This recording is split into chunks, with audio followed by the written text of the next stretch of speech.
तो ये परफॉर्मेंस को टाइमली कहते हैं ये अप्रेज करना भी ज़रूरी होता है। जो focus on deviation tends to increase self appraisal and foster initiative, that is the main important part of evaluating performance.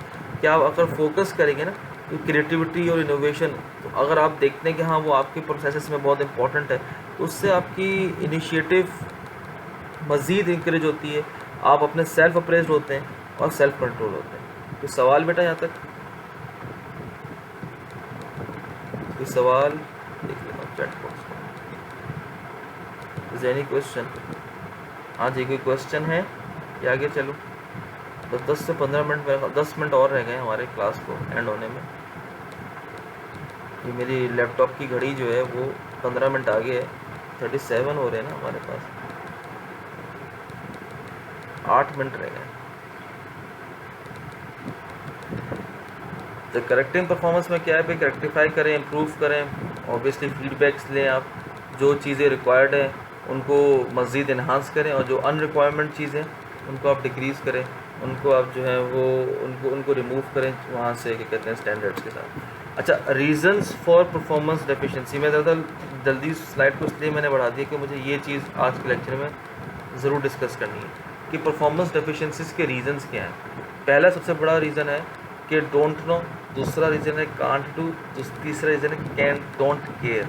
अच्छा, डोंट नो का मतलब ये है कि एक तो आपने जो स्टैंडर्ड्स बनाए हैं परफॉर्मेंस के, उसको प्रॉपर्ली डिफ़ाइन नहीं किया, उसके अंदर आपने सही तरह से डिटेल्स उसमें डिटेल्स शामिल नहीं की। उसमें डिटेल्स मतलब डिटेल्स से मुराद ये है कि आपने सही तरह ये नहीं बताया कि किस स्टैंडर्ड क्राइटेरिया की क्या रिक्वायरमेंट्स हैं और क्या उसकी मीनिंग है। तो आप जब इस तरह के स्टैंडर्ड्स क्राइटेरिया इम्प्लीमेंट करेंगे किसी भी ऑर्गेनाइजेशन में, तो उससे आपको प्रॉब्लम ये आएगी कि लोग कहेंगे हमें तो नहीं पता था ना। अच्छा, इस तरह की चीज़ में डोंट नो की कंडीशन में क्या होता है, अजम्पशंस हो जाती हैं, लोग अजम्पशंस कर लेते हैं, मेरे ख्याल में शायद ऐसा होता होगा, या मेरे ख्याल में शायद ऐसा होता होगा, या शायद ऐसा कर लेंगे तो बेहतर होगा। अच्छा, उनके हिसाब से ये शायद बेहतर होता है, लेकिन मेरे हिसाब से वो शायद रिक्वायरमेंट ही नहीं है।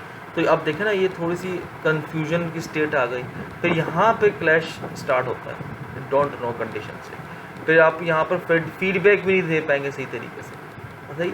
फिर एक है कांट डू, आपके पास स्किल्स नहीं है, टेक्निकल स्किल्स नहीं है, आपका खुद का टिल्ट नहीं है, आप खुद इंक्लाइंड नहीं है, आप करना नहीं चाह रहे, कांट डू। और फिर आप डोंट केयर सिचुएशन, तो ये लफ्ज़ बता ही रही है ना कि आप प्रॉपरली किसी चीज़ टेकन फॉर ग्रांटेड ले रहे हैं, नहीं करना चाह रहे, छोड़ दें। तो ये परफॉर्मेंस डेफिशिएंसीज़ की मेजर 3 रीजंस हैं।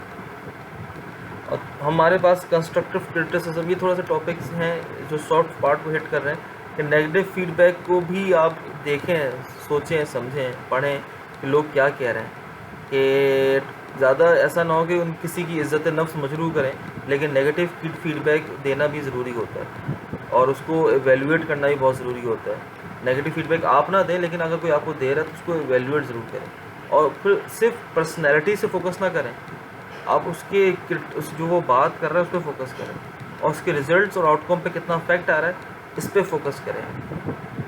आप एक्स्ट्रा इमोशन ना हो जाए, अगर आप पर्सनैलिटीज़ पे फोकस करेंगे तो इमोशनल हो जाएंगे, इमोशनल होंगे तो फिर आपका फोकस जो है वो रिजल्ट से आउटकम से हट जाएगा।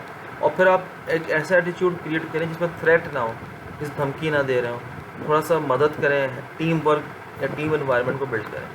तो रूल ऑफ थंब क्या है, not good to make mistakes in engineering fundamentals. ये मैं आपको रूल ऑफ थंब है कि इंजीनियरिंग फंडामेंटल्स से मुराद ये है कि जो आपको सिखाया गया ना, जैसे किरचॉफ्स वोल्टेज लॉ है, किरचॉफ्स करंट लॉ है, मैश एनालिसिस है। तो अगर आप कोई क्या कहते हैं प्रोजेक्ट कर रहे हैं, उसमें ये छोटी छोटी मिस्टेक्स ना करें, इंजीनियरिंग फंडामेंटल्स की मिस्टेक्स ना करें।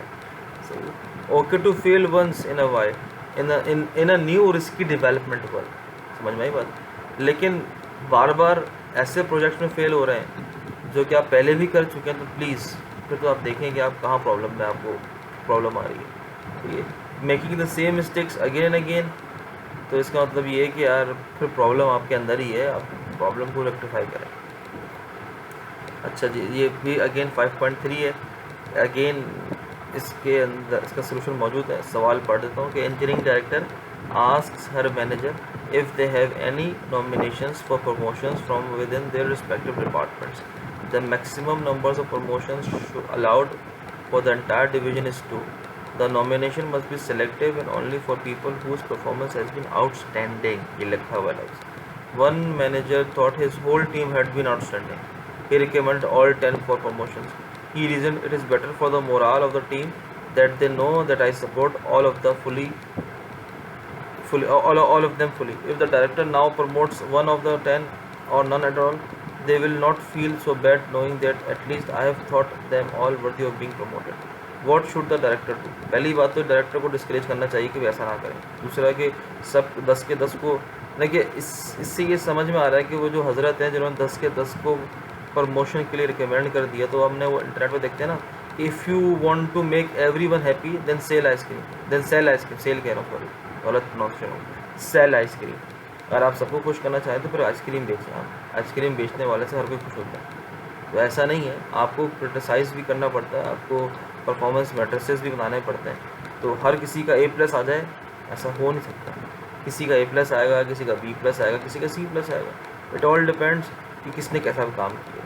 तो हर किसी को रिकमेंड करना, डायरेक्टर को चाहिए कि वो ये बताए, उस बंदे को बोले कि दोबारा रिव्यू करो भाई तुम इन प्रोसेसेस को जिसको तुमने रिकमेंड किया है, और रिकमेंडेशन के बाद तुम दोबारा मुझे अपनी ये अप्रेजल के लिए लोगों के नाम बताओ. और फिर तुम मुझे डायरेक्टर को बल्कि ये भी चाहिए कि तुमने जिस प्रोसेस के थ्रू उनकी परफॉर्मेंस एवेल्यूएट की है ना, ज़रा वो भी मुझे दिखाओ कि मैंने जो आपको ऑर्गेनाइजेशनल प्रोसेसेस को आपने अंडरमाइन तो नहीं कर दिया, कि ऐसा तो नहीं कि आपने खुद के ही बना दी. तो डायरेक्टर को ये भी देखना चाहिए कि किसी ज़ाती तौर पे ही तो लोगों को यहाँ पे रिकमेंड नहीं किया जा रहा है. ये कुछ चीज़ें हैं जो डायरेक्टर को यहाँ पर देखनी चाहिए.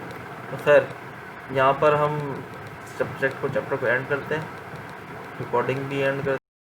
तो गाइडलाइंस फॉर इफेक्टिव कंट्रोल क्या है? Focus on location where action takes place, induce self impose control. अब जैसे फॉर एग्जांपल अब देखें ना कि किधर आपको कंट्रोलिंग पैरामीटर डालना है, और फिर ये ना हो कि आप किसी के थ्रू आप पहले तो खुद एडमिनिस्टर करें उस कंट्रोलिंग पैरामीटर को. सेल्फ इम्पोज होना चाहिए, मोस्ट इफेक्टिव यही. और avoid extensive use of control. Extensive control का मुराद ये है कि ओवर ड्यू ना करें, इसको कहते हैं उर्दू में सर पे सवार ना हो जाए उसके. Let him exercise his own liberty which tends to demotivate people and induce strong reactions. अगर एक्सटेंसिव कंट्रोल करते हैं तो ये प्रॉब्लम रेज होती है. फिर manage exceptions, both bad and good exceptions are always there. Good exceptions भी होती हैं, बैड एक्सेप्शंस भी होती हैं, तो you have to manage it. और strive for flexible and coordinated control, supply information with control mechanism in place. इससे इस चीज़ से हम बस यही बात देखते हैं कि अगर आपने कंट्रोलिंग पैरामीटर इम्प्लीमेंट करना है,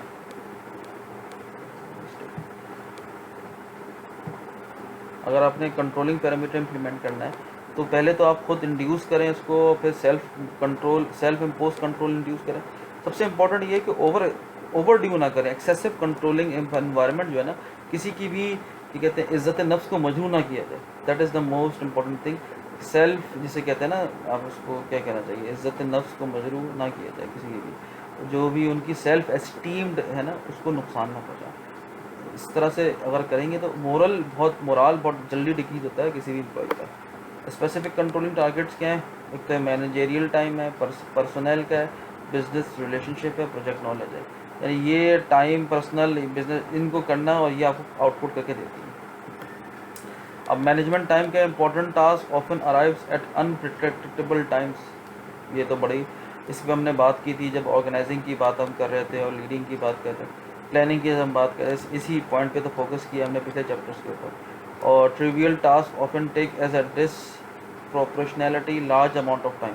ऑब्वियसली जब आप मैनेज टाइम नहीं करेंगे तो जिस टास्क पे फोकस, 20-80 का प्रिंसिपल है कि 20% factors controls 80% of the result. तो आप जो बाकी टाइम है वो ऐसे फैक्टर्स पे लगा रहे हैं जो इम्पोर्टेंट नहीं है, तो फिर रिजल्ट भी आपका नहीं आएगा. फिर आपकी वो कहते हैं ना look busy and do nothing वाला माहौल बनेगा, उसके अलावा कुछ नहीं बनेगा. Interruptions to manager schedules are common. और मैनेजर के साथ बीच बीच में जो है वो आप स्केजुअल को इंटरप्ट कर रहे होते हैं, बीच बीच में आप उसको इंटरप्शन दे रहे होते हैं कि सर ऐसे कर रहे हैं या फला रिपोर्ट दें, फला रिपोर्ट दें. ये भी एक चीज़ है जो हमने पिछले ये कहते हैं चैप्टर में इसकी केस स्टडी भी सॉल्व की है. टिपिकल टाइम वेस्टर्स कौन से? Absence of clear rules and responsibility, overlapping responsibilities, poor self discipline, no planning. अच्छा वो ही बात है ना कि जो टाइम वेस्टर्स हैं, मतलब कि लुक बिजी डू नथिंग, मतलब कि जानबूझ के बात नहीं समझेंगे, फिर बोलेंगे सर मुझे समझ में नहीं आया प्लीज़ रिपीट कर दें, या इस तरह की बात करेंगे कि इनकी प्लानिंग नहीं होगी, एक्शन प्लानिंग मिसिंग होगा, उनकी रिस्पॉन्सिबिलिटीज़ प्रॉपर्ली डिफाइन नहीं होंगे। तो अगर इस तरह से करेंगे तो टाइम वेस्ट होता है ऑर्गेनाइजेशन का, और लोग ओवर ड्यू करते हैं, फिर टेकन फॉर ग्रांटेड लेते हैं ऐसी अपॉर्चुनिटीज़ को, और फिर अपने मतलब के लिए इस्तेमाल करना उसको शुरू करते हैं। तो time to manage, tips to manage time क्या है? सबसे पहले आप गोल्स बनाएं। इसकी हमने प्लानिंग बड़ा इंपॉर्टेंटली डिस्कस किया कि गोल्स बनाएं, उन गोल्स के हिसाब से आप प्रायोरिटाइज करें टास्क को कि किस टास्क को पहले अचीव करना है, किस टास्क को बाद में अचीव करना है, और किस टास्क के कौन कौन से पैरामीटर्स हैं जिस पे मेन फोकस करना चाहिए। फिर प्लान करें अकॉर्डिंगली कि उसकी रिस्क मैनेज करें उसके अकॉर्डिंगली, रिसोर्सेज एलोकेट करें अकॉर्डिंगली, रिसोर्सेज को मैक्सिमाइज़ करने के लिए आउटपुट को मैक्सिमाइज़ करने के लिए रिसोर्सेज को एफिशिएंटली यूटिलाइज़ करें आप। फिर आप जितनी भी एरर्स हैं उनको मिनिमाइज़ करें, इंटरप्शंस को मिनिमाइज़ करें, ऐसी कोई भी चीज़ जो आपके टाइम को ब्लॉक करती है उसको मिनिमाइज़ करें।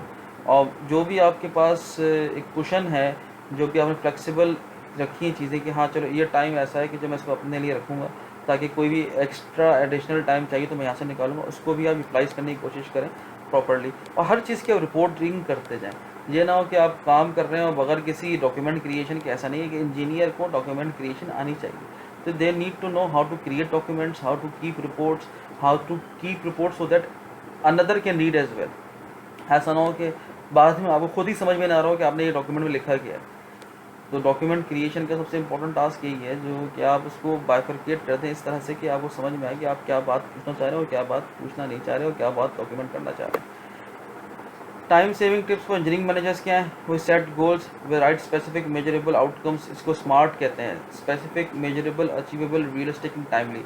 You want to achieve in the next week, month, year, 5 years, consider your work, relationships, play and well being.